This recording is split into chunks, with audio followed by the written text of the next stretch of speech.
Quali sono le cause dell'incremento del costo del caffè e come si è mosso il settore per cercare di contenerli? Le cause dell'incremento sono varie. Diciamo che uno dei primi fattori è il cambiamento climatico che sta avvenendo, specialmente nei paesi produttori. Questo determina una irregolarità del raccolto sostanzialmente, con periodi di siccità, periodi molto piovosi, e questo sicuramente fa soffrire le piantagioni.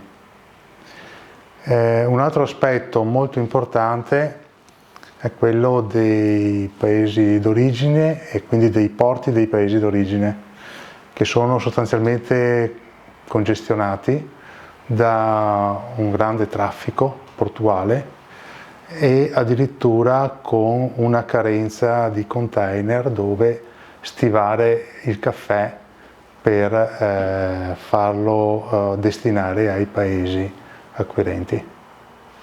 Sostanzialmente sono questi. Poi c'è anche sicuramente una parte di speculazione finanziaria internazionale che, come al solito, sostanzialmente si accoda a queste situazioni operando in borsa e senza ritirare il fisico, e bensì solo con entrate ed uscite di tipo speculativo. L'incremento di consumo domestico sicuramente è stato determinato dal Covid e quindi dai lockdown.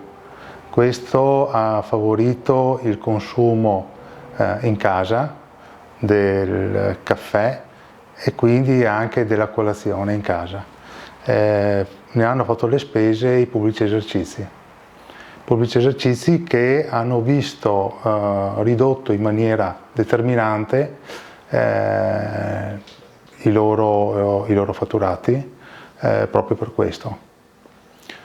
C'è poi una ripresa del consumo domestico dovuta alla volontà del consumatore di acquistare la piccola macchina per il caffè che viene utilizzata con il caffè in grano sostanzialmente, e quindi ci sono le capsule e c'è il caffè in grano. Adesso pare che il caffè in grano cominci ad essere molto presente anche nelle famiglie del nostro paese. Che cosa ha bisogno davvero il settore del caffè qui, soprattutto in provincia di Treviso? Sotto il profilo delle istituzioni, le istituzioni ci sono e sono vicine.